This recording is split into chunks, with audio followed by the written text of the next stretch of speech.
Yeah, so welcome to everybody.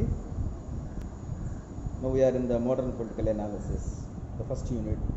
The last concept in the first unit is fact value dichotomy.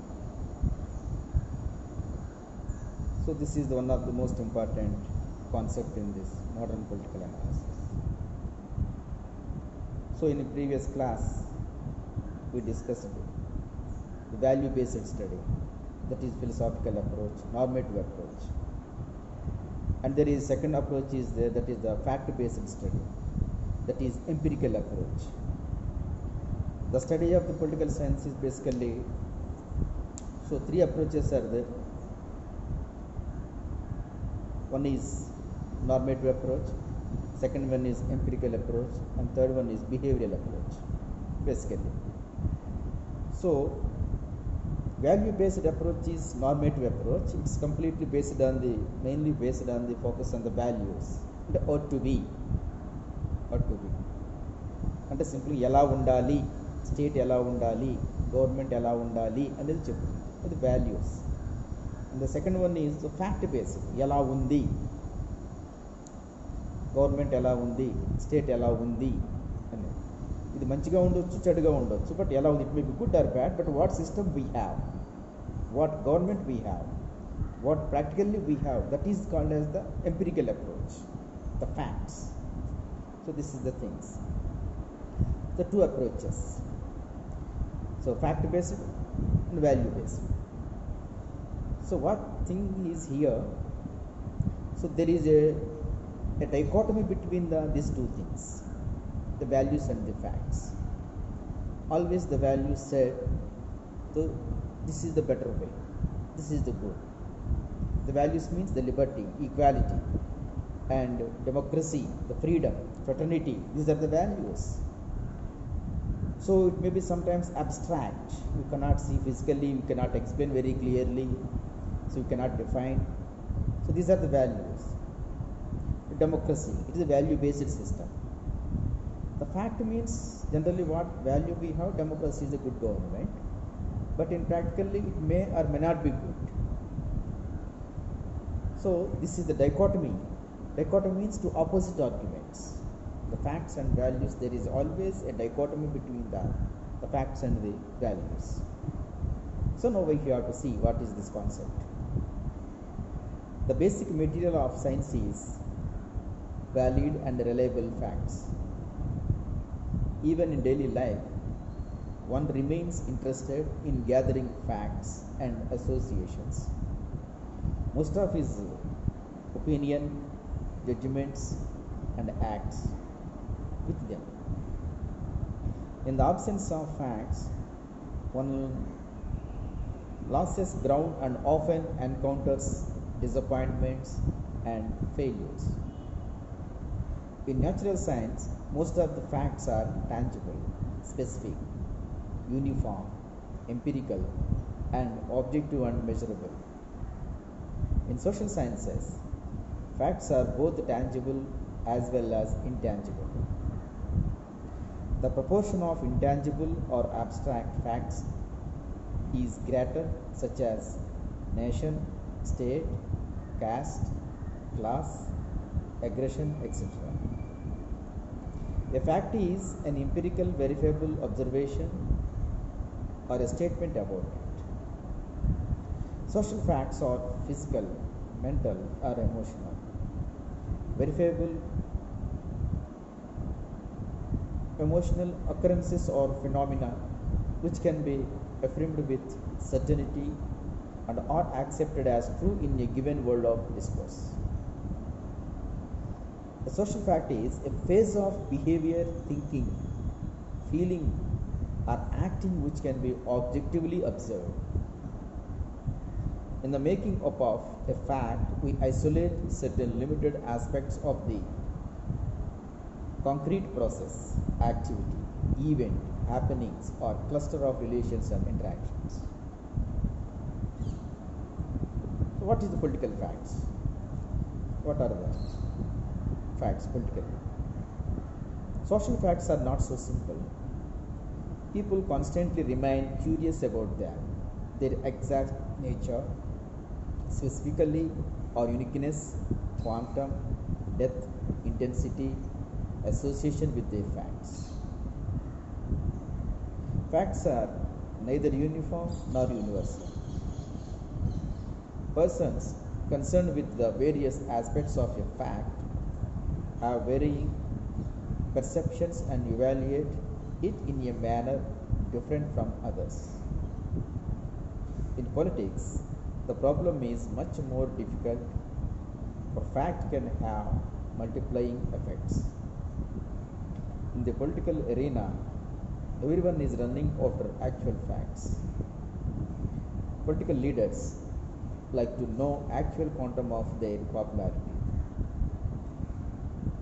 Every superpower is spending millions of dollars to know everything about its rivals. The only way to come out of this impasse is to resort to scientific and empirical study of facts and facts. One great hurdle in the way of understanding facts is that of values. At this juncture, scientific values relativism comes to our rescue. Now see what is the values. The word value is used in two but interrelated senses. In the first sense, it is used by political actors for a desirable or undesirable thing, such as democracy, justice, freedom, power, etc. David Easton mostly uses it in this sense. The second sense is it is a criterion or basis of evaluation which an individual, groups or society uses it to accept or reject some goals, means to achieve them, procedures, ideals, etc. In the latter sense, values influence political behavior. As such, origin, relevance, and interrelation among various values must be studied and analyzed. Various values, when put together, make up the value system. An individual carries them within himself either as a whole or in part. The value system can be consistent, cohesive, specific, latent, or manifest. It can take the form of an ideology, policies, goals, laws, rules, ideas, and normal perspectives. All of them can be directly stated as in a party manifesto.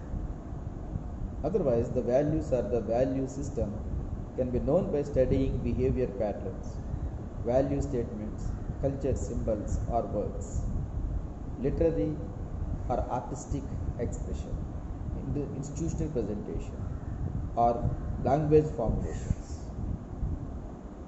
A value judgment involves a statement which connects a trans-empirical value with an individual thing or abstraction. As it is non-empirical, it cannot therefore be easily refuted by objective means. Most of the value judgments are formalized expressions of sentiments and emotions derived from culture and invoke men to action. One can also reach values through observation of actions or one's culture, leading to value judgments. Values are major determinants of human behavior. They become, thus, major areas of study for political science. Normally, the term value is used in the following sense. All the economic or physical means helpful to achieve some immediate case or purpose. They are mostly called as instrumental values. Some express purpose or objectives as aid to fulfill some other tacit or indirect purpose. Human things are tangible for which there is a clash, conflict, rivalry, or completion to own. And pleasure-giving things, activities, ideas, purposes, or desires expressed to have them. Ultimate goals are ends which cannot be expressed through their aims, actions, or purposes. Dispassionate actions involving no self-interest, such as making sacrifice for a general cause. It may here point out that all values do not influence an individual and group equally. The same value may have a varying influence. There is a lack of consequences among scholars about that place should be accorded to values. The problems are like this. So what are the problems in this fact and dichotomy, fact and values dichotomy? The first one is study of values. Early behavioralists, with a view to developing a science of politics by adopting the scientific method, stood for a value-free political science. The traditionalists, on the other side, always talked of ubiquitous role of values and value preferences. They had them from religion, nation, philosophical meditation, axiomatic postulates, introspection, history, law, and morality. The relationship of values with the individuals was based on faith, belief, confidence, intuition, superstition, or ignorance. As such, few could claim to know them or understand their implications. The rules could easily sustain themselves in power in the name of those mystic ideas. Against them, there arose a sharp reaction banishing all values from scientific studies. The latter group of behavioralists tried to eliminate all emotional attitudes, particularistic fallacies, force, idols, bias, and prejudice, so enthusiasm, vested interests, moral values, and even ideas. They wanted to mold political science in the form of physics and chemistry. The second problem is value neutralism. Scholars belonging to this school of thought are also known as positivists, behavioralists, factualists. They want to eliminate all values that are personal preferences from the study of political science. The value neutral political scientists want to study political events, activities, groups, and organizations in the way scientists study material facts. They want to give social phenomena a specific, continuous, and discrete shape. While doing so, they keep their personal value consideration from the investigation. If human or social facts are treated in this objective manner, they hope in due course of time to develop a value-free human science. According to logical positivists, there can be no last or ultimate values, as since can prove no values as the highest or ultimate. Scientific method requires that values should be kept apart, failing which no social science, including political science, can attain the status of science. A social scientist has to remain value-free and value-neutral. Objectivity is the basics of science, scientificity. And the consequences of value neutralism. Most of their values were almost identical and form of consensus had emerged. As such, they did not have to face conflict over values while adopting value-neutral stance. Very few were aware that they themselves had been standing on the ground of certain values.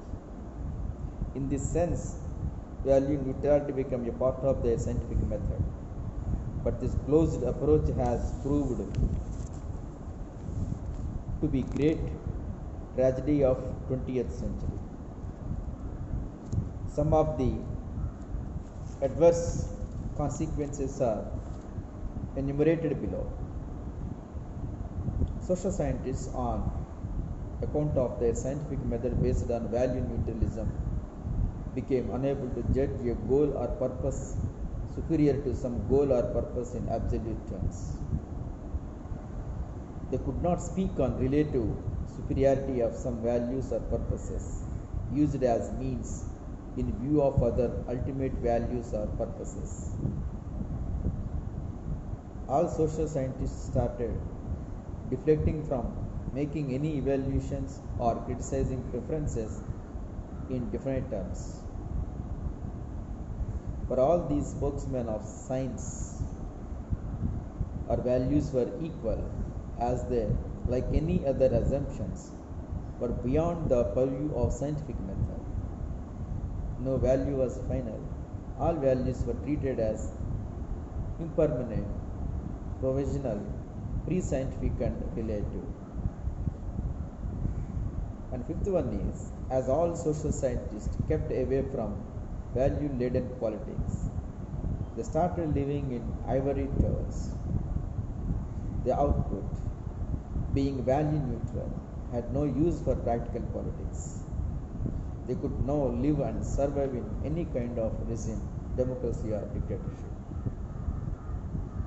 Thus, all values were considered as a dogma, ideology or myth, and put beyond the scope of science. The main problem was not the presence of several ideologies, but to maintain that no choice can be made with the help of scientific method among various ultimate values. Every value-free social scientist consider all values as relative and dispensable. Next, possibility of study of values. Arnold Bett has strongly advocated the need and possibility of the scientific study of values. Science is not in a position to point out the supremacy of specific ultimate values or throw light on the source of those values, but it can analyze their nature and scope. It can also be known empirically which values are mostly preferred by a particular set of people. Non-observability or unverifiability of ultimate values does not mean that all attempts to analyze are futile or all values are equal. Scientific analysis of values opens many vistas. We can know the exact and precise nature of our value judgments. We can analyze the consequence of those values and preferences, a value scale. By spreading facts and values, we can understand the related problems and their reactions and implications. Such value analysis